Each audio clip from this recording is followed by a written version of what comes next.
Buenas noches, bienvenidos a Parte y Contraparte del programa de debate de Señal Colombia.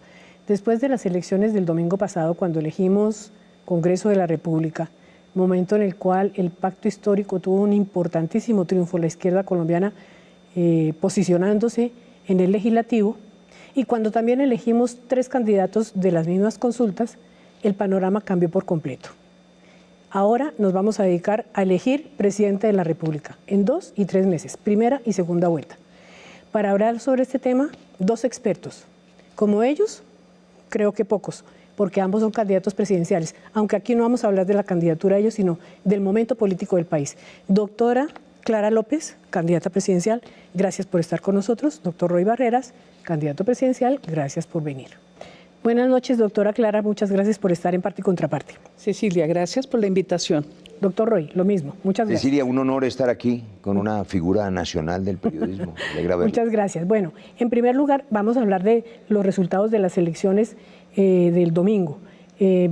No quiero que personalicemos tanto, aunque desde luego cada cual puede decir lo que quiera, puede controvertir lo que quiera también, pero más como que me gustaría que nuestras audiencias entiendan el fenómeno que está pasando, porque hay varias cosas novedosas. En primer lugar, ¿cuántos después de 90 y pico de candidatos que pretendían ser aspirantes a la presidencia quedaron para la primera vuelta? Pues en las consultas, Cecilia, se definieron de 16 aspirantes, 3 ganadores. Paloma Valencia, Claudia López, que compitió casi que sola, y yo. Los 3 iremos a primera vuelta, junto con quienes han anunciado que se inscriben directamente, como la doctora Clara López, que además hay que recordar ya fue candidata presidencial y muy exitosa en su momento, y el señor profesor Fajardo. Estará también, por supuesto, el candidato favorito en las encuestas, candidato legítimo de la izquierda, que es el senador Iván Cepeda, el señor de la Espriella, y no sé quiénes más se inscribirán, pero calculo que habrá, no sé, 10, 12 candidaturas. Hay otros menos conocidos, que sí, creo que son 14, entre 14 y 17, aunque no entiendo personas que nadie conoce para qué se inscriben. Pues no sé, tendrán afán de figuración, pero lo que verdaderamente es importante, Cecilia, es que el objetivo de las consultas no se cumplió. ¿Para qué son las consultas? Las consultas en el caso colombiano y ante una polarización evidente que nadie puede negar de 2 extremos que fracturan inevitablemente el país, yo lo señalé, es un dilema trágico en la medida en que cualquiera de los 2 extremos que ganase tendría una oposición feroz del otro lado y por supuesto haría un país ingobernable, con todos los retos que enfrenta Colombia en materia de salud, de seguridad, fiscal, energético. Se necesita un país unido. Y aquí lo que hay es una fractura casi inevitable. Las consultas tenían el propósito de evitar esa fractura. Pero no ocurrió así por 2 fenómenos. El expresidente Uribe, que es muy hábil, lo que hizo fue generar una dinámica en la que el centro, que terminó siendo lentamente centro-derecha y luego derecha, terminó cooptando hacia el uribismo a una cantidad de personajes que no eran uribistas. Ya hoy están graduados de uribistas. Cárdenas, sí. Galán, Luna, están condenados al uribismo. Por lo tanto, allí no se resolvió el tema del extremismo. Y el presidente Petro tomó una decisión que a mi juicio fue una equivocación, en el sentido de impedir, negar, bloquear de todas las maneras la participación en la consulta de los otros sectores. 11 millones de colombianos elegimos al presidente Petro hace 4 años, progresistas todos nosotros, liberal, socialdemócrata en mi caso, desde el centro donde permanezco. Pero cuando el presidente Petro además dice que esa consulta en la que yo participé era ilegítima e hizo una oposición absolutamente abierta, pues el resultado es que le dejó la cancha abierta a la derecha.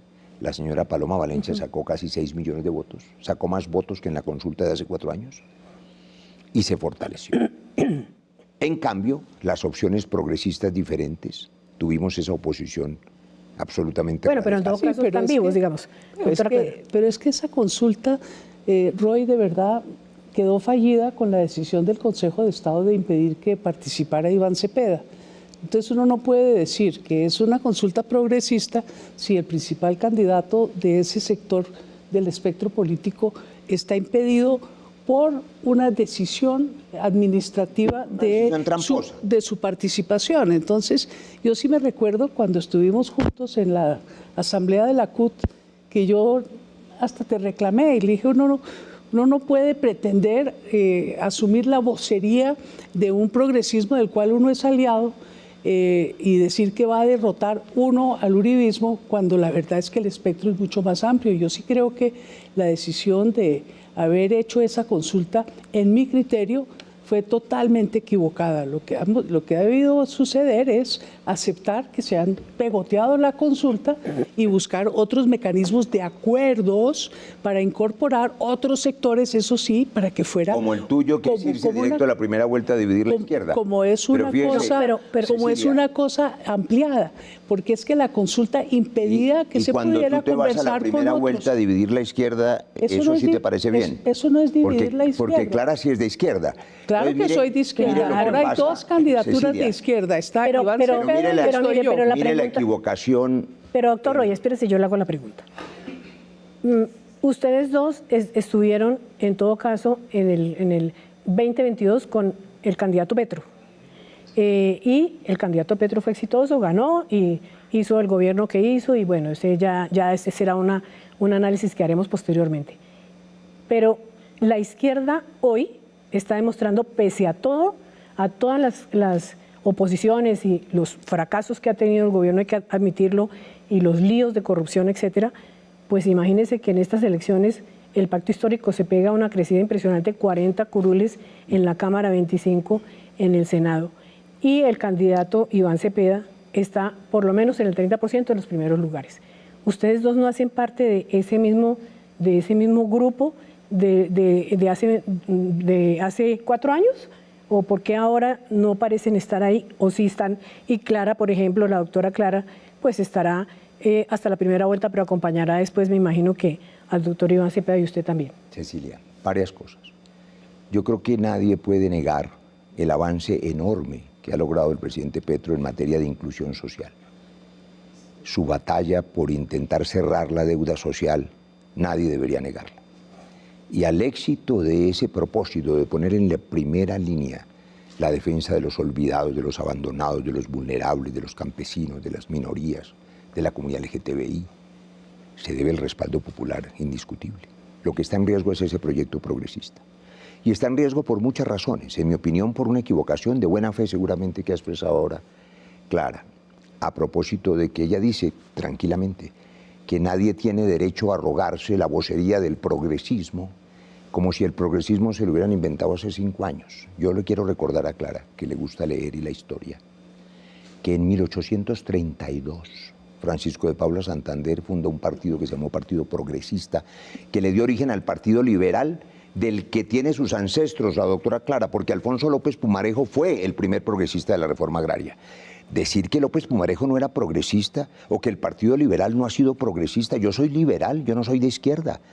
Entonces atreverse a proponer siquiera que nosotros éramos legítimos para votar por Petro hace 4 años, pero no éramos legítimos para votar por mí mismo, es decir, que los liberales no tenemos derecho a la expresión democrática, sino que lo que hay que hacer es inmediatamente y sin mediar diálogo alguno, porque yo no sé si a Clara la han llamado hoy, creo que no la ha llamado nadie tampoco, a invitarla a ser parte del triunfo del pacto histórico de Iván Cepeda como candidato legítimo, que lo es. Yo lo que creo es una cosa que no le importa mucho a los televidentes. La mecánica yo creo que no le importa a la gente. Esto no es un asunto de egos ni de ambiciones personales. ¿Qué me preocupa, Cecilia? Me preocupa que si cualquiera de los dos extremos o polos, como se quieran llamar, gana, lo dije ahora, el país puede ser ingobernable porque hay una fractura social indiscutible, hay mucha tensión, mucha carga, mucho odio y mucho sectarismo. Y yo creo que en eso Clara tiene razón en otras intervenciones, no en la última. Y es que ella ha dicho se necesita fortalecer el centro. Y yo creo que quien conquiste el centro gana la elección.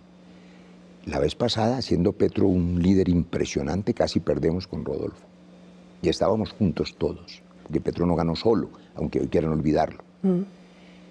Pero ahora, solos, solamente la izquierda y cada vez más radical, si el centro se va en estampida hacia esa especie de derecha dulcificada. A mí no se me olvidan ni los falsos positivos, ni las fosas comunes. A mí no se me olvidan las masacres paramilitares. A mí no se me olvida la senadora Paloma Valencia furiosa en el Congreso tratando de hundir la JEP y nosotros haciéndole oposición al gobierno Duque. Pero usted está poniendo un punto interesante, doctora Clara. La izquierda está con aire de triunfalismo y creo que se está enconchando en sí misma y no está permitiendo, o más que permitir, no está buscando otros sectores ampliar su base electoral. Pues ese es el objetivo central de mi participación en este proceso. Yo he visto de tiempo atrás que hay no una, sino varias izquierdas. Y varios de nosotros no nos unimos al pacto histórico. Hicimos un proceso separado y aparte. Entonces, la idea nuestra de que se necesita continuar el cambio que, de hecho, no inició en este gobierno. Es un hecho de que Alfonso López Pumarejo fue un gran progresista y que muchas de las reformas están en esa tradición liberal. Pero lo que le quiero decir es que uno no tiene que ir tan atrás en la historia. En esta etapa reciente, sí, quienes hemos estado defendiendo la caña, yo quiero decirle que yo fui exiliada, yo tuve que irme del país porque no podía vivir aquí por la persecución política que se desató durante mucho tiempo. Nosotros nos reivindicamos con el gobierno del presidente Petro, con el acuerdo de paz del presidente Santos, que yo firmé. y que yo ayudé a elegir ese gobierno para que lo pudiera llevar a feliz término, porque recuérdese que Santos en la primera vuelta perdió con el candidato Zuluaga por 500,000 votos, y fue precisamente la izquierda que encabezamos con Aída Bella, que votamos. No, Petro había votado en la primera vuelta. En la segunda vuelta votamos nosotros por Santos y elegimos la posibilidad del proceso de paz. Entonces nosotros sí tenemos muchas acciones en lo que está sucediendo de cambio en el país. Pero nosotros sí creemos que el cambio tiene una gran fuerza y necesita una fuerza mayor. Y nosotros queremos incorporar a ese cambio a ese resto del país que no se siente incorporado en ese cambio. Estamos de acuerdo. Y por eso tenemos que generar las condiciones de llamar, de estimular y darle una salida a esa gente que cree en la justicia social, pero la quiere con estabilidad, la quiere con serenidad, la quiere institucional, y desde luego hay que darles esas opciones. Y yo sí creo que lejos de estar uno en un plan divisionista, uno lo que está es en un plan de sentar una posición que no es seguramente la del pacto histórico, pero es una que dialoga con el pacto histórico.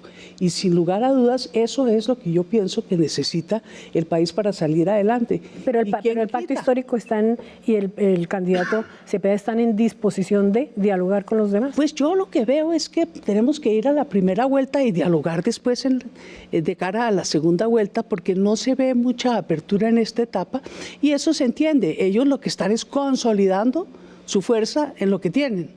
Pero hay posibilidades de generar condiciones para generar una nueva mayoría para la segunda vuelta, y ahí es donde vamos a jugar. Doctor Roy, y entonces la pregunta, ¿usted está dialogando con el pacto histórico y con Iván Cepeda? No tiene ninguna voluntad de diálogo en esta etapa.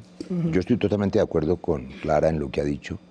Me parece que hay que convocar al resto de Colombia.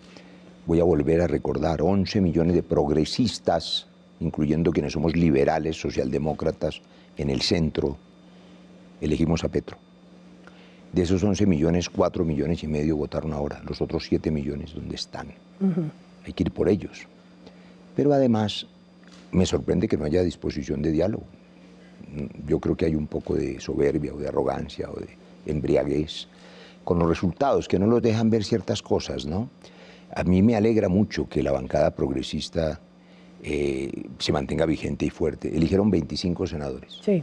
Los mismos que teníamos antes, 20 más 5 comunes eran 25, solo que ahora se perdieron las curules verdes progresistas, porque el Partido Verde se derechizó. Entonces, curules importantes progresistas como la de Inti Asprilla, la de don Freddy Muñoz, la de Fabián Díaz, se perdieron. Y ahora lo que tenemos son los mismos 25 senadores progresistas. Ahí no se creció en una sola curul. No, pero de todas maneras, los comunes eran exguerrilleros que obviamente pues... Pero eran votos incondicionales para las reformas. Lo que importa es sacar adelante las reformas que espera el pueblo colombiano. Bueno, pero usted puede creer que hay un antes y un después de la izquierda en Colombia, de la izquierda pura, llamémosla pura en el sentido, porque el antes la izquierda eran reductos pequeños de minoría electores, del 5%. además con gente muy capacitada, como Carlos Gaviria, por ejemplo. Cecilia, fue un proceso no pasaban de 300.000. Histórico lo que acaba de pasar. Fue un proceso de acumulación muy importante. Recuérdese que la primera irrupción fue efectivamente el maestro Carlos Gaviria. Después fuimos con Petro, yo fui su fórmula vicepresidencial en el 2010 y no nos fue tan bien como a Gaviria. En el 2014, con Aida Bella, cuando yo fui candidata presidencial, empezó un proceso nuevamente de acumulación. Sacamos casi el 18-20% de la votación con 2 millones de votos. Después, en el 2018, Petro pegó un brinco muy, muy importante para terminar en el 2022 con ese triunfo, que no fue arrollador, pero que fue fundamental para cambiar la manera de pensar del país.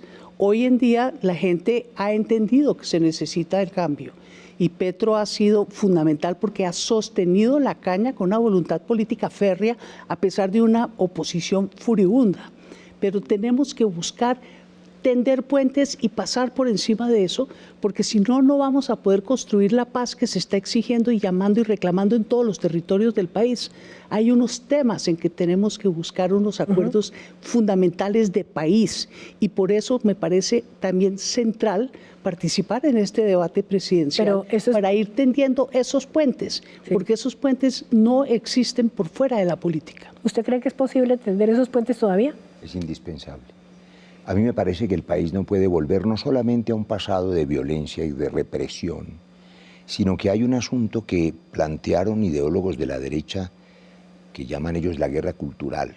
La plantearon en Europa, en el sur del continente, y era una cosa perversa, ¿no? Porque acusaban a los movimientos que defendían las minorías, a las izquierdas que perdieron de vista el sujeto emancipador, y se dirigieron a la defensa de las minorías, y está bien, de la comunidad LGTBI, de los trans. Entonces dijeron que el awake, el despertar era woke, y dijeron que la guerra cultural nosotros las estábamos planteando para destruir la familia y destruir los valores. Eran ellos los que plantearon una guerra cultural que están ganando. Viene una ola de derecha desde el sur y desde el norte que quiere acabar con las conquistas, con los derechos, con las libertades, que quiere volver a asumir en las profundidades a los indígenas, a los campesinos, a los jóvenes, dispararles en los ojos, evitar que la gente reclame sus justos derechos. Esa es la represión que la derecha promete abiertamente en boca de su principal candidato, el señor de la Espriella, que dice que quiere destripar a la oposición, que quiere exterminar a la oposición. Y ahora han encontrado una candidata light, soft, ahí edulcorada, con un anzuelo que ha puesto el señor Oviedo. El señor Oviedo es Zuluaga, el señor Oviedo es Uribe, el señor Oviedo es Duque, pero ahora dice, yo quiero implementar el acuerdo de paz. Y algunos ingenuos dicen, ay, qué bonito el señor Oviedo. Todo lo que signifique Oviedo es Paloma y todo lo que signifique Paloma es Uribe.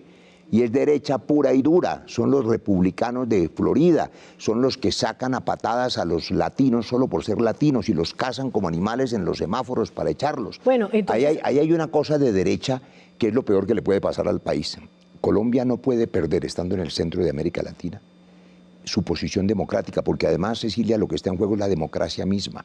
Estas formas autoritarias pueden echar a perder la democracia como está pasando. Pero fíjese que la derecha dice lo mismo, que si queda el poder en manos de la izquierda, entonces se configuraría, habría un peligro, pero es buen punto el que usted pone, porque así como estamos pensando o estamos hablando que la izquierda sobre la actitud un poco prepotente de la izquierda en este momento, tiene por qué, digámoslo así, ha ganado un gran espacio, claro, pero se equivoca si va sola, pero no puede ganar sola, creo yo. ¿Creen ustedes también? Sola no puede ganar la izquierda pura y dura. Yo he venido sosteniendo que ahora, como estamos, no hay la mayoría para la segunda vuelta.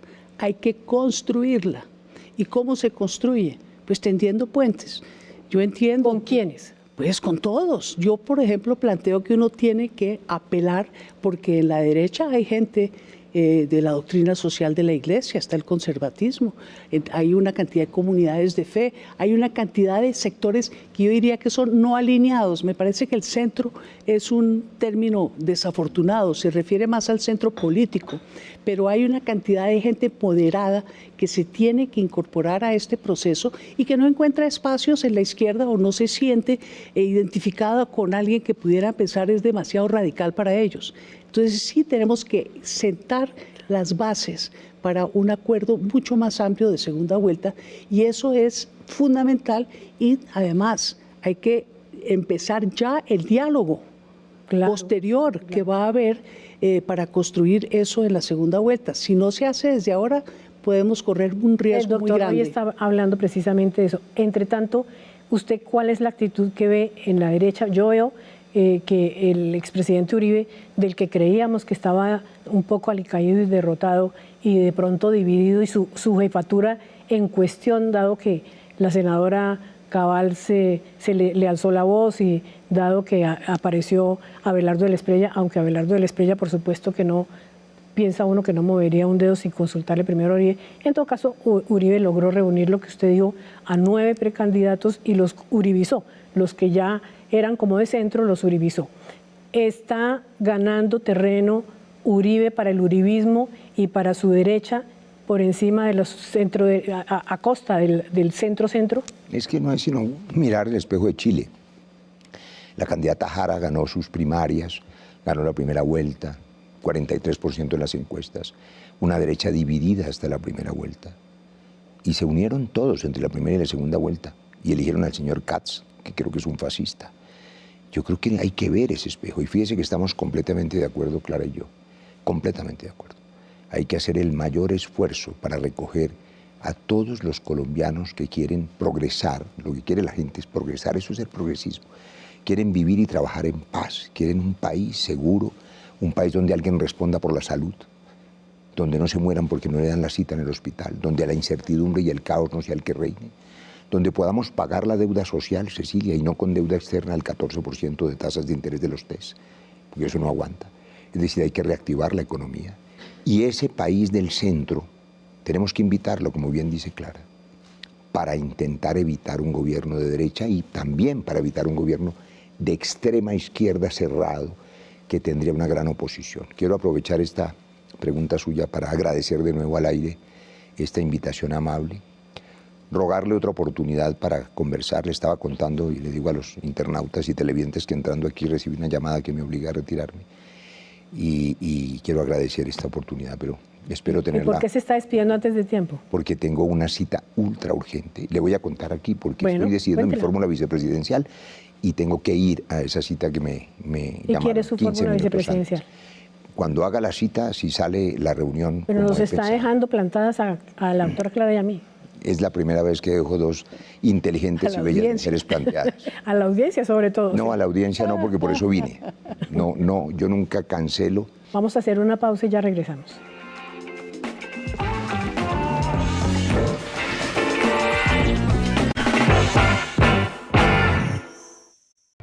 Estás viendo Parte y Contraparte con Cecilia Orozco. Señal Colombia, la señal de la paz. ¿Qué sabemos hoy de la mujer que se asoma en el billete de 2000? ¿Por qué la perdimos de vista tras atreverse a pintar el desnudo femenino? En Débora Arango de Perfil, su autor nos trae de vuelta a la gran pintora colombiana. Débora Arango es una artista que siempre está fluctuando en nuestro ambiente sin que nosotros lo sepamos. Víctor Cabezas en Señal Literaria con Eric Duncan, jueves 9 de la noche por Señal Colombia, la señal de la paz. Los páramos son centros de biodiversidad y endemismo, hogar de especies que no se encuentran en ningún otro lugar del mundo. En Corpo Caldas creemos en la fuerza de las comunidades que con sus manos y conocimiento protegen este bioterritorio. Juntos cuidamos los páramos, porque en ellos late la vida. Comisión de Regulación de Comunicaciones. En Señal Colombia siguen las emociones de la Liga Femenina de Fútbol. Las Escarlatas esperan hacer respetar su casa y las verdolagas van por el triunfo a domicilio. América Nacional, clásico del fútbol colombiano. Este domingo 15 de marzo desde las 7 de la noche por Señal Colombia, el canal del fútbol femenino en nuestro país. La Señal de la Paz. Estás viendo Parte y Contraparte con Cecilia Orozco. Señal Colombia, la señal de la paz.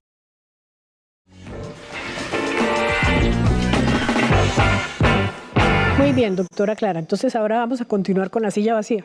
Pues tocó.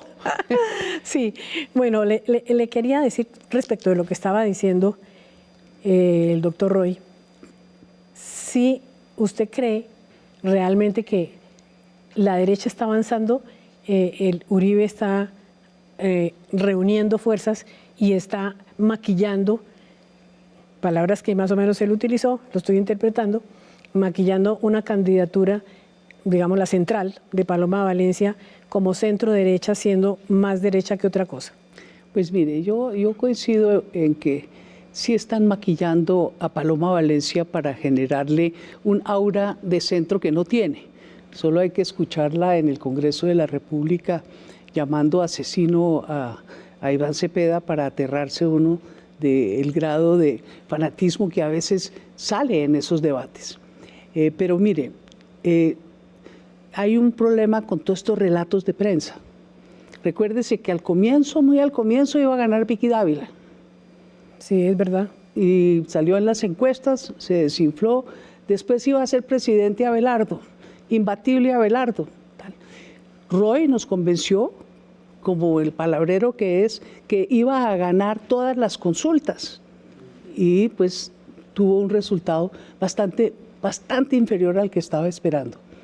Y todo eso muy alimentado por una prensa que le gusta generar como una competencia de caballos, como si una elección fuera solamente un tema de quién va ganando en el último momento. Y yo creo que eso ha empobrecido el debate. Uh-huh. Y yo pienso que cuando yo digo que hay que empezar a tender los puentes y hablar, es que hay que hablar con todo el mundo.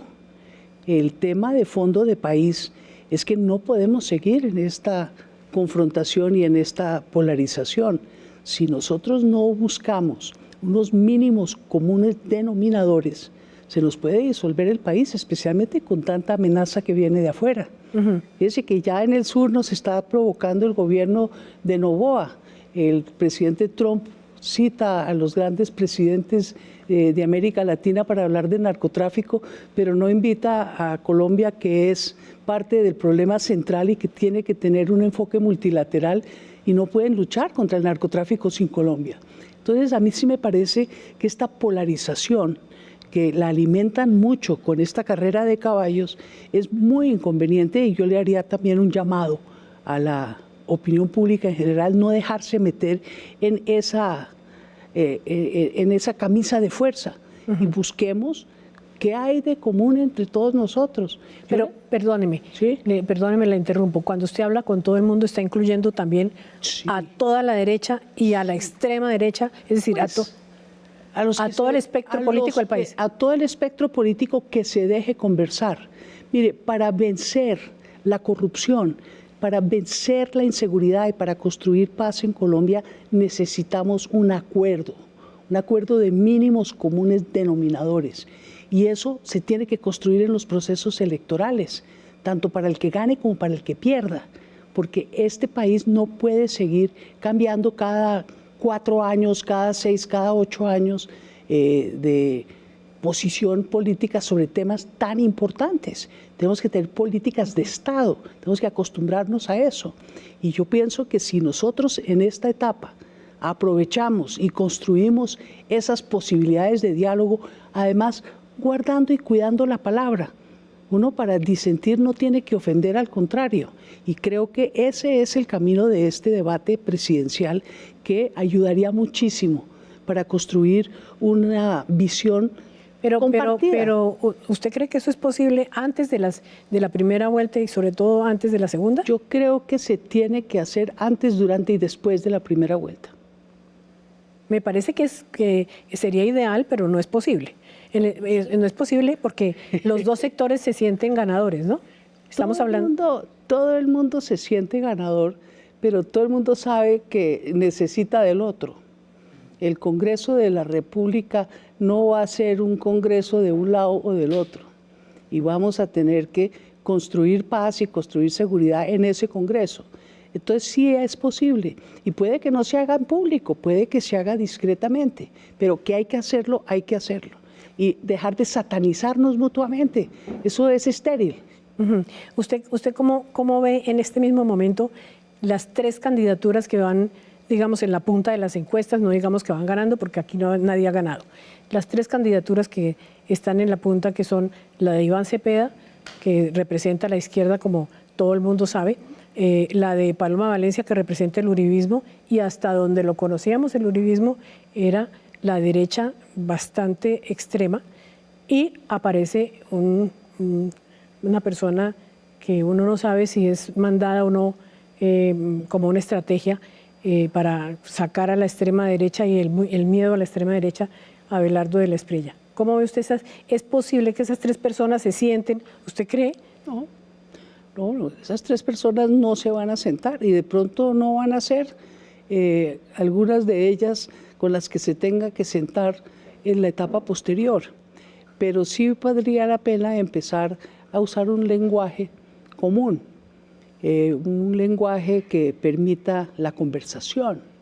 Yo creo que el tema central de esta etapa, además de la inseguridad y del tema de la paz en los territorios y en las ciudades, es que si usted lo vincula con las economías ilegales, con la corrupción en la contratación pública, usted va a descubrir que lo que hay es una gran asociación para delinquir que tenemos que derrotar entre todos.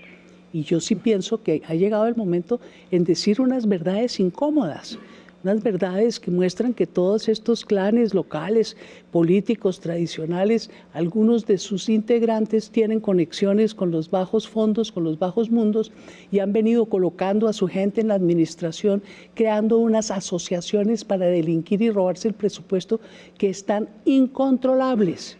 Entonces yo sí pienso que tenemos que hablar de esos temas y hacer un acuerdo, que vamos a acabar con esa corrupción, que vamos a acabar con la utilización del presupuesto público para la compraventa de apoyos, de votos, en fin, son temas bastante complejos que siempre se pasan por encima y no se tocan, pero que son los que la gente ve y lo conoce en las regiones, de cómo le llegan a cuentagotas unos presupuestos disminuidos que no sirven para hacer ni política social ni paz en el territorio. Pero claro que es que la corrupción es interna también, o sea, está dentro de los partidos, está dentro de los gobiernos. A eso me estoy refiriendo. Aquí una vez me recuerdo que Juan Carlos Flores decía que no es que el sistema fuera corrupto, sino que la corrupción era el sistema. Y eso es lo que tenemos que atacar. Y lo tenemos que hacer todos los partidos y todos los ciudadanos juntos. De otra manera, va a seguir carcomiendo la democracia y vamos a seguir yendo a procesos electorales en que todo el mundo habla de la paz electoral, todo el mundo habla de la legitimidad, pero por debajo se están haciendo toda suerte de transacciones que hacen nugatoria la política pública. Bueno, esos son magníficos deseos, pero vámonos a la política real del día a día. Usted ha sido senadora varios años. Fue senadora también varios años Paloma Valencia, hoy candidata del Centro Democrático. Y ahora va a ser candidata, según ha anunciado el senador Iván Cepeda, va a ser candidata Aida Quilcue, que también fue senadora y usted también la conoció en el Congreso. Las tres compartimos comisión primera del Senado de la República. ¿Durante cuánto tiempo? ¿En los últimos 4 años? Los últimos 4 años, y compartimos otros espacios donde conversamos. ¿En cuáles espacios? Espacios confidenciales, espacios que buscan caminos de país.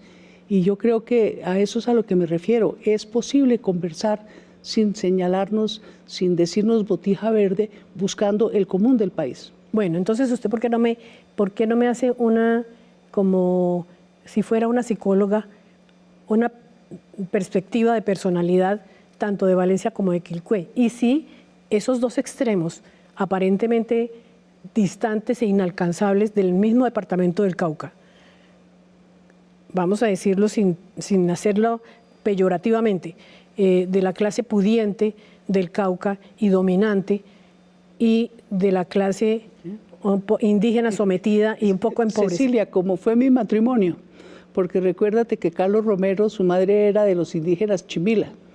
Entonces sí, es perfectamente factible que una persona de extracción perfectamente indígena de una comunidad tan importante como la de los indígenas Nasa del Cauca, que Paloma en algún momento dado dijo que había que construir un muro.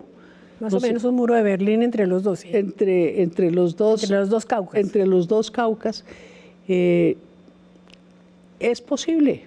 No digo que sea posible, sino digo la personalidad de Valencia en el Senado y la personalidad de Quilpué. Ambas son personas muy atrapadas en sus principios, en el sentido de que no dan el brazo a torcer, pero particularmente Aída Quilpué es una mujer muy dialogante. Yo diría que es como de los palabreros de La Guajira, pero ella es del Cauca.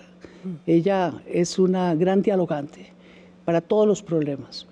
Yo veo a Paloma menos flexible, la veo bastante dogmática, tradición, familia, propiedad, pero también tiene espacios para hacer el diálogo y hemos dialogado y llegado a acuerdos muy, muy complejos en temas como el matrimonio infantil. Hemos llegado a temas de acuerdo en la jurisdicción agraria, delicados temas de propiedad privada. Entonces sí se puede conversar y sí se puede dialogar, así la persona estructuralmente sea dogmática. ¿Usted cree que cuando el candidato, o debe saberlo, el candidato Iván Cepeda selecciona como su vicepresidenta a Aída Quilpué, está pensando en la polarización o está pensando en el valor intrínseco que ella estaba teniendo? En la polarización digo porque Paloma Valencia representa perfectamente lo contrario de lo que representa Quilpué. Yo creo que él está pensando, y el pacto histórico en general, en que hay dos caminos para ampliar la votación: buscar nuevos sectores o consolidar, profundizar y exprimir los propios. Creo que con la escogencia de Aída han tomado este segundo camino, que fue el camino que se tomó también en la segunda vuelta presidencial en el año 2022. Ampliar ahí donde ya se tiene bastante, a veces es más fácil. Pero les va a hacer falta lo otro. ¿Qué es lo otro? Lo otro, ampliar. Porque nadie gana solo. Ni la derecha gana sola, ni la izquierda gana sola.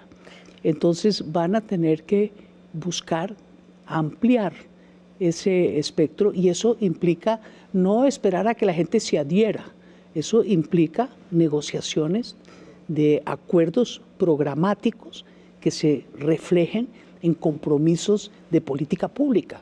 Y yo creo que eso es fundamental porque hay mucha gente que está muy temerosa del cambio, por ejemplo, de la sostenibilidad fiscal o de la constituyente, la estabilidad institucional. Entonces, todos esos van a ser temas que se van a tener que conversar y acordar para que no sea una reforma de medio país contra la otra mitad del país, sino que podamos consensuar temas centrales que reúna el criterio de un cambio con estabilidad, que en vez de ser de un sector grande del país, pueda ser de un sector muy superior, mucho más grande del país. ¿Usted ve al senador, ve posible que el senador Iván Cepeda se siente a concertar con la senadora Valencia? Sí, yo sí lo veo factible. Porque hasta el momento lo han puesto pues sus no enemigos como un dogmático. No lo van a hacer. Sus enemigos, digo. Perdóname, no pienso que lo van a hacer en medio de la campaña, en público, aquí sentados, no. pero pues tienen que empezar a hacerse ceñitas los sectores enfrentados, porque si no, pues nosotros nos les vamos a colar por el medio, tengan la seguridad. El país está buscando acabar con esa polarización y generar un cambio. Doctora Clara, ¿nosotros quiénes? Pues el sector que me acompaña, que me apoya. ¿Usted por qué está por fuera de la candidatura y de la campaña de Iván Cepeda? Yo no hice parte del pacto histórico. Yo no sé si usted se recuerda, claro que como la prensa a veces no es muy generosa, yo anuncié mi candidatura presidencial el 31 de agosto en una carta pública al presidente Petro y planteé estos temas que le estoy planteando en esa carta. Yo vengo como planteando que tenemos que abrir unos espacios distintos de hacer la política de manera dialogante. Yo estoy segura de que fuera de los extremos, el grueso del país lo que está buscando es la tranquilidad de un cambio seguro, de un cambio institucional, de un cambio con estabilidad. Y eso es perfectamente factible, reunir unas grandes mayorías. Pero los sectores, no sé cómo calificarlos, caracterizados, identitarios, a veces pierden de vista que tienen que gobernar para todo el país y no solamente para una parte. Yo no hice parte del pacto histórico ¿Por cuál razón? ¿Por qué? Usted ha sido, por esas razones una luchadora de izquierda, no de ahora, de hace mucho tiempo. Yo soy desde la universidad contestataria. Muy bien. Pero soy profundamente libertaria y creo que uno tiene que en la política asentar que acepta el dictamen de las mayorías si hay respeto por el criterio y se escucha a la minoría. Entonces, cuando no hay ese respeto de las minorías, cuando no hay acuerdos políticos que las puedan incorporar, pues me parece que uno tiene que tomar su camino para que no se hunda en el unanimismo una posición que yo considero fundamental de país. Y es que la gobernabilidad real para avanzar en Colombia, que necesita seguridad, parte de un gran acuerdo país. Y se tiene que hacer, no se tiene que hablar de él, se tiene que hacer. Y eso implica escuchar a las minorías dentro de su propio partido y en la sociedad en general. Entonces, a ver, usted me va a decir si yo la estoy interpretando bien o no estoy escuchándola como debería ser. Usted lo que me está queriendo decir es que a pesar de que usted, bueno, a pesar no lo digamos de esa manera tan brusca, aunque usted siempre ha sido una mujer de izquierda y siempre estará en esos sectores de defensa de derechos, ¿no se sentía cómoda en el unanimismo de la izquierda actual? Sí. Quiero que me la amplíe esa respuesta porque está muy interesante después de esta pequeña pausa.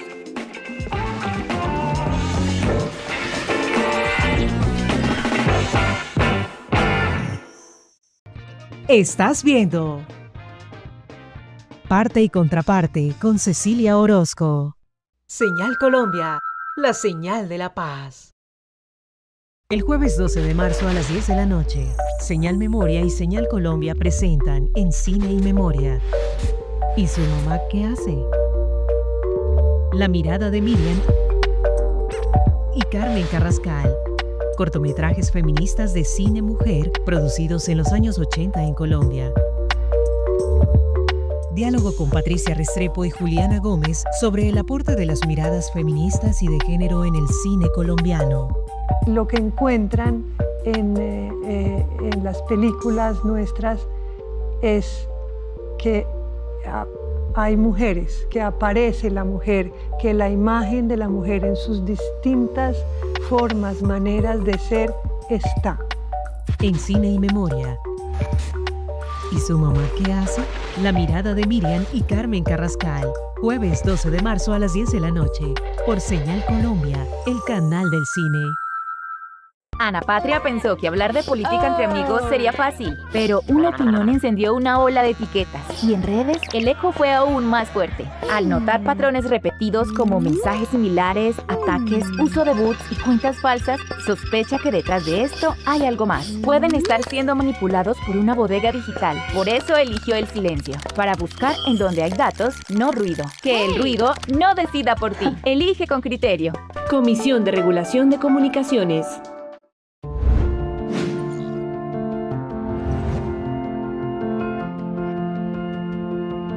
José Prudencio Padilla, militar, marino y prócer.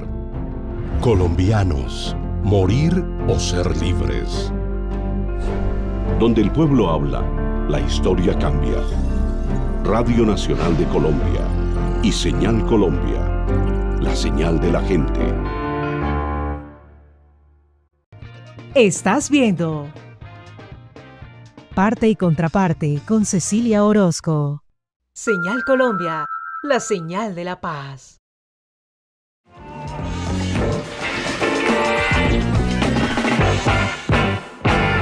Bien, doctora Clara, amplíeme por favor esa respuesta. ¿Por qué no estaba cómoda en el pacto histórico?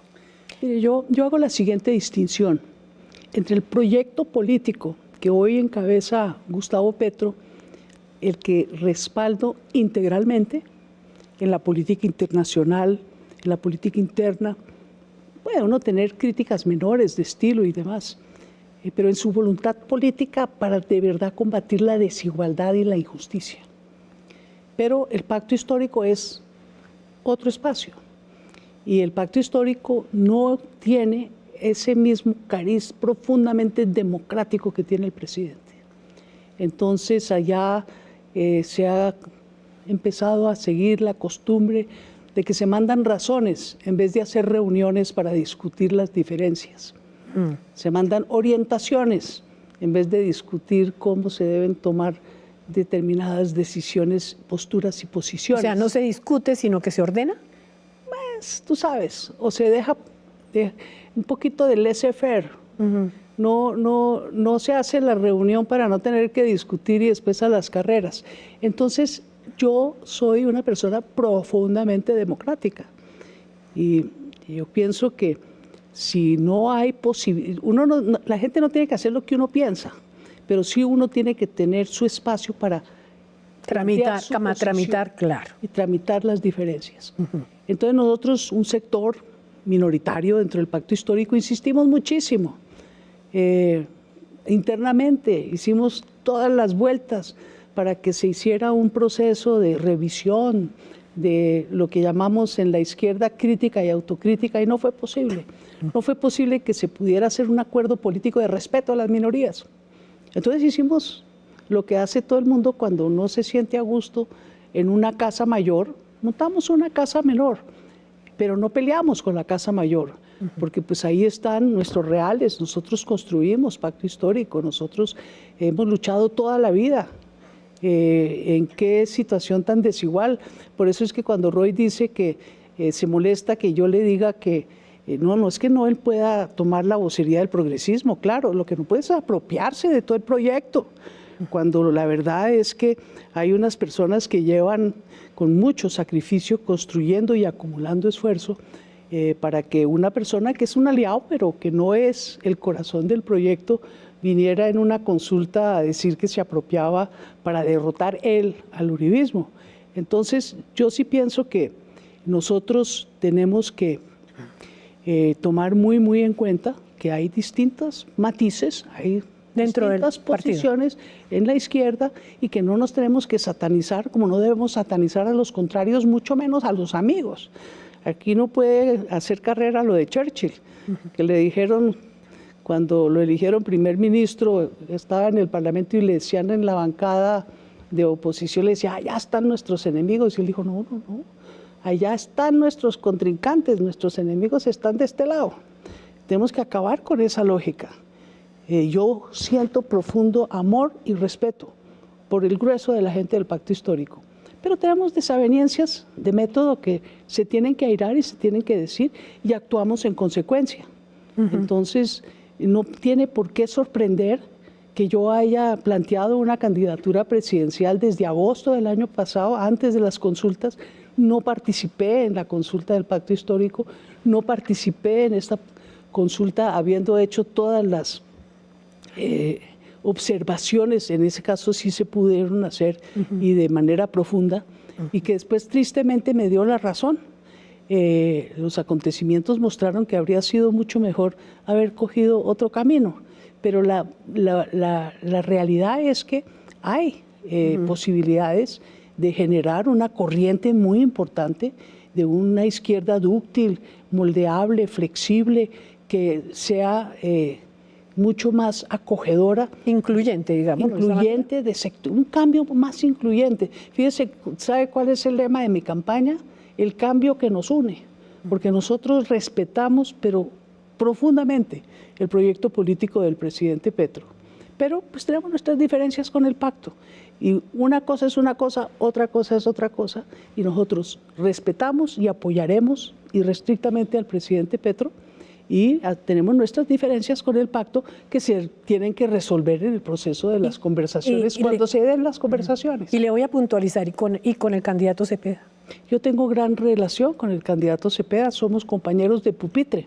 Yo tengo el gran privilegio de sentarme al lado de él en el Senado de la República. Conversamos muchísimo en esta etapa, no, porque pues hemos estado en el receso parlamentario, pero pues a partir del 16 nos volveremos a sentar uno al lado del otro, y estoy segura que la relación continúa sin ninguna perturbación. Luego, usted va, entiendo, posición distinta de la de Roy Barreras, que lo veo molesto y un poco encabritado, perdóneme la expresión, con la izquierda y con el presidente Petro. Usted va a la primera vuelta y después va al pacto histórico, ¿se une? Pues sí. O más bien va a la campaña de Iván Cepeda. Ponlo de esta manera, si no llego a la segunda vuelta, y usted se va a burlar de mí, pero de pronto yo pueda llamar la atención a este programa posteriormente, si yo no llego a la segunda vuelta, claro que voy a apoyar a Iván Cepeda, pero ahora voy a hacer mi mejor esfuerzo para llegar a la segunda vuelta presidencial y ser la primera presidenta de Colombia. Pues yo creo que usted en todo caso tiene los méritos. Por supuesto, yo no puedo decir aquí que voy a votar por usted, pero le deseo toda la suerte. De pronto me gano su voto en la campaña, ya veremos. Bueno, ya veremos. Y en todo caso le deseo muchísima suerte. Gracias por acompañarme hasta el final del debate parte y contraparte. Extraño, lo digo con todo respeto, que el doctor Roy Barreras no haya cumplido la cita completa que teníamos pactada desde hacía un par de días. Muy buenas noches y nos vemos dentro de 8 días.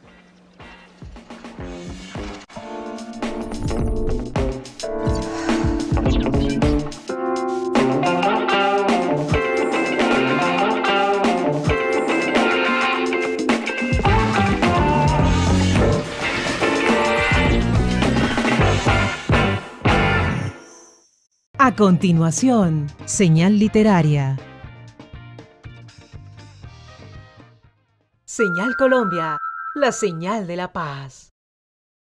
Advertencia, este programa es para toda la familia. No contiene escenas de sexo ni violencia. Los menores deben estar en compañía de los padres o un adulto responsable. Tiene subtítulos y apoyo. Este contenido fue financiado con recursos del Ministerio de las TIC.